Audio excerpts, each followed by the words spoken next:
Hi, you guys. This is Rachel Kirkland here, the Modern Shaman. Thanks for being with me for another week of YouTube question and answer time. If you're new to my channel, I always suggest that you check out the website first, which is themodernshaman.net. There's a ton of resources there if you are interested in learning more about your psychic gifts and your healing modalities, as well as just getting connected for a session of any sort. So all of that's available on the website, and I do hope you check it out. Let's get to the question for this week. Here it is. It says, "Hi Rachel, I love your channel and your classes. I have taken modules 1 through 10 and am working through them, but I want to ask about remote viewing." That's awesome. I love getting feedback on the courses. It makes me happy. 1 through 10, you're getting there. I think there's almost 40 modules if you include, well, there's 44 if you include all of the meditations and astral travel guided modules.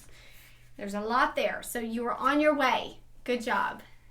Good job of just doing it. You know what I mean? Like there's a lot of, we always talk the talk, but it is good to hear that you're walking that walk. Mama. I think you're a mama. You didn't sign your name. Okay, maybe it's daddy. All right. Where was I? Remote viewing. I struggle when I remote view something that is very dark, like seeing a sex trafficking event or control tactics for the public. How can I maintain a sense of love while dealing with dark energies when I am remote viewing? I really respect your advice and knowledge, so thank you ahead of time if you answer this question. I am answering your question. So yes, ethics with remote viewing came up for me too.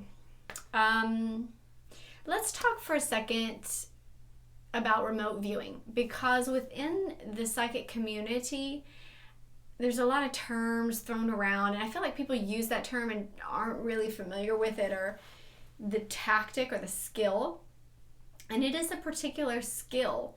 It is not just being psychic. It is a way of retaining and retrieving information.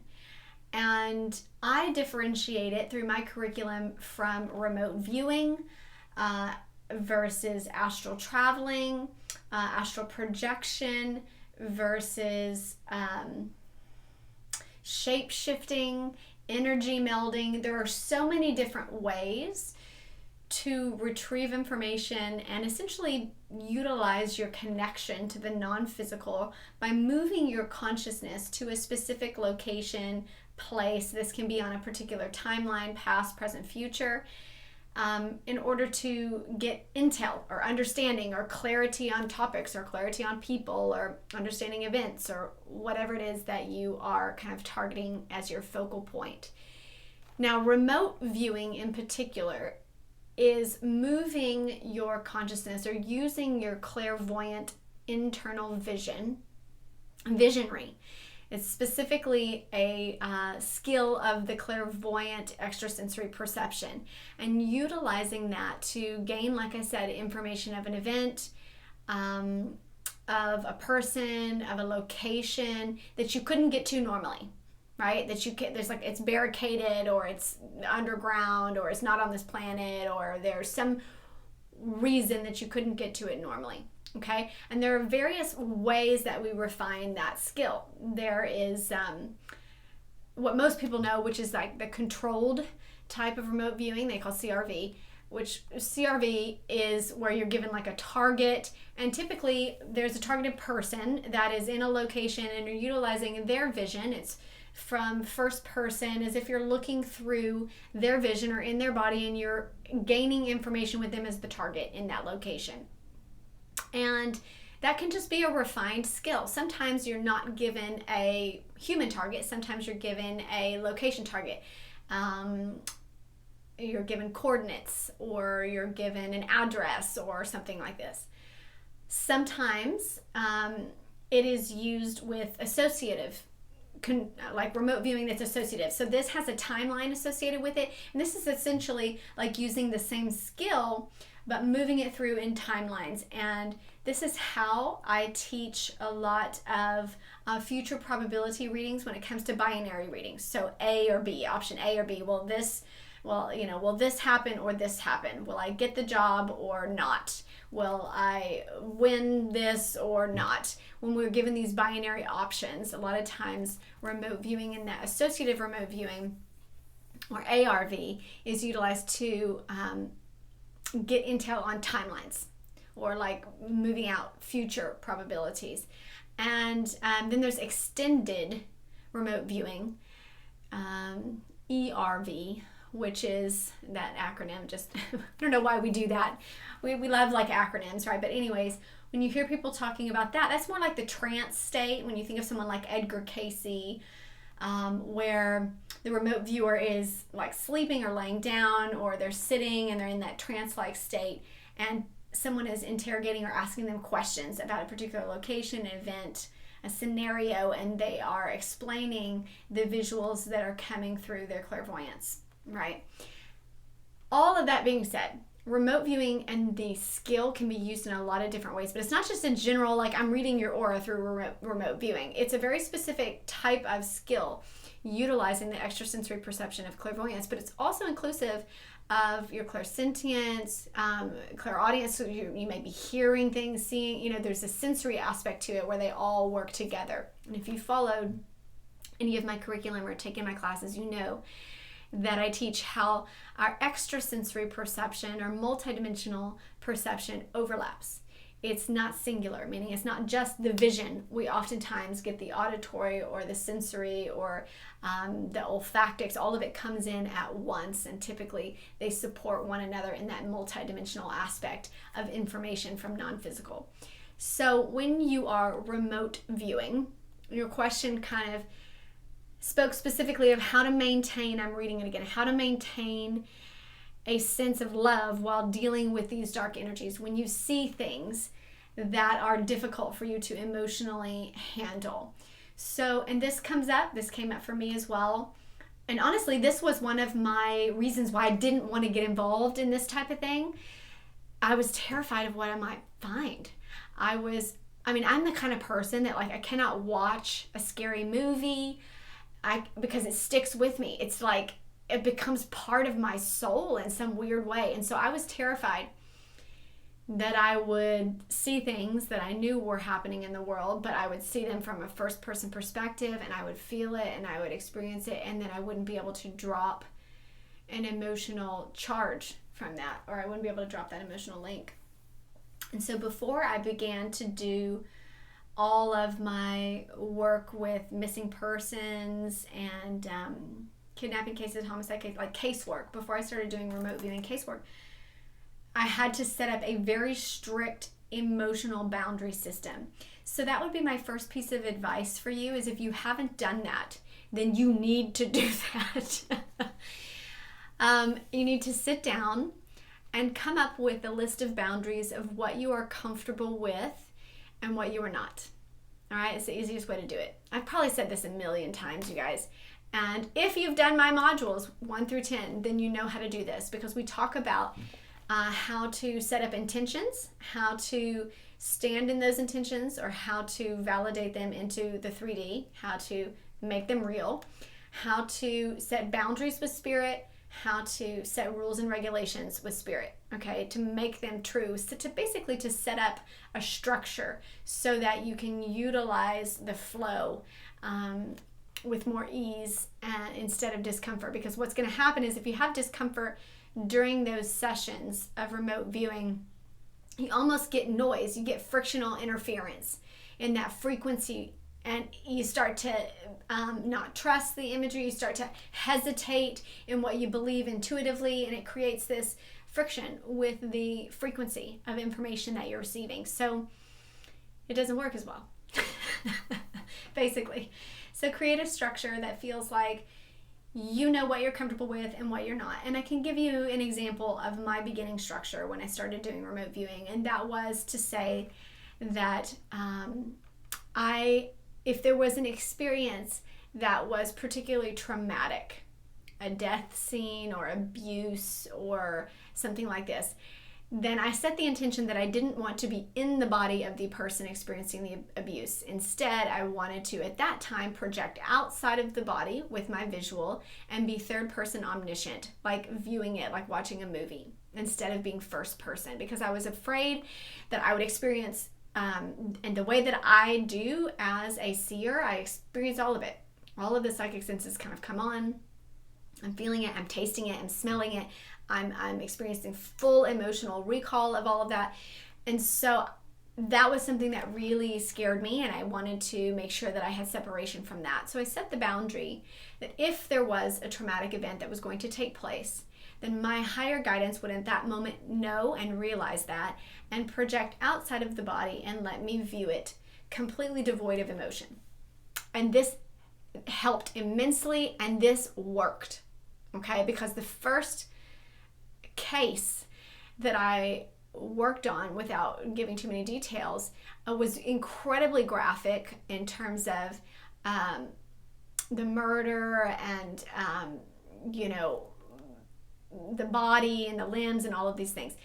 And I was shocked because I cannot watch a scary movie. Even to this day, I cannot engage. It's like everything moves in, and I just move in really deeply with visual stimulation. So because I'm predominantly clairvoyant, I had to set that up, and I was amazed at how my emotional shielding sustained through the casework. And I had set that up ahead of time, set that boundary. I had said, this is what I want to happen. And then once you create those boundaries, once you sit down, you write a list of like, this is what I'm comfortable with. And when I see something like this, if it's like you gave the example of sex trafficking, when I see something like this and I'm remote viewing, that either I'm able to move out of the body of the target, the person that you're viewing through, or that I'm able to just astral project enough out of a form and view it and shield myself from any emotional impact. So if you're also an empath and you're picking up in the clairsentient emotion of that experience that you're remote viewing, then you'll want to set some boundaries of your emotional charge. Okay, and I also used to have a boundary that said right after my session, I don't want to retain any emotional residue of that experience. I also set the intention that I didn't want to retain the memory of it. I would take notes when I was in remote viewing session, but then I would put those notes in a folder, and I wouldn't want to retain it in my own memory, okay, after I would engage. So I had that intention. Now, that may not be you, but I didn't want to be bothered with all of these memories. Oops, I just hit my timeout. Just hit my notebook on the floor. I didn't want to be bogged down with those memories. And then I was also a little bit afraid that it would kind of seep into my dream space, because I have a very highly active dream space as well. So I had to set some boundaries that any of the casework that I did would be exclusively held in those moments of time, and that I wouldn't retain any emotional residue, emotional memory of the events that I saw or experienced, and that it would not come into my dream space. Let me think of anything else that I would, same with control tactics or things like this. You can set boundaries that any experience, any knowledge, any information that's retained during that remote viewing session can only be used for the highest good. Whatever it is that is concerning you, set some moral, ethical boundaries for yourself that feel like they support you as the individual doing the work, okay, doing the remote viewing, and that they give you a sense of like moral and ethical standards, right? Because if you don't set those, nobody else is going to set that for you. And I've learned that within this career, which is kind of like a spiritual career, but it sounds funny, but a lot of times we go into a workplace and the workplace has its own ethical flow. They have their ethical standards where they say this is what we do, and if something bad happens, this is, you go to PR, or HR, and you, not PR, public relations. You go to human relations, you talk to them, this is how we handle it. A lot of times we don't have that in our spiritual work. Nonetheless, if you are remote viewing, that's a very precise exercise or use of your psychic gifts. And so from that perspective, it needs some boundaries there ethically that you're comfortable with. I always set the intention also that I ask permission of my target. And a target is just like the person that you're viewing through, if you're viewing first person. So I always get permission.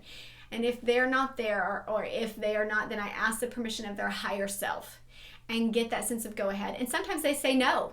And if that's the case, then I stay out of their body and I just view from the astral projection perspective. So essentially I view from third person omniscient perspective versus remote viewing, which is more first person experiential. So that was also an ethical boundary that I was comfortable with, and I needed to have that sense of comfort because I didn't want someone coming into my body or remote viewing into my experience without my permission. And if you don't have those structures, then it feels a little unsafe and fearful as you're beginning to use your gifts in that way. So I would encourage you to set up a moral sense of structure for yourself as well with those boundaries.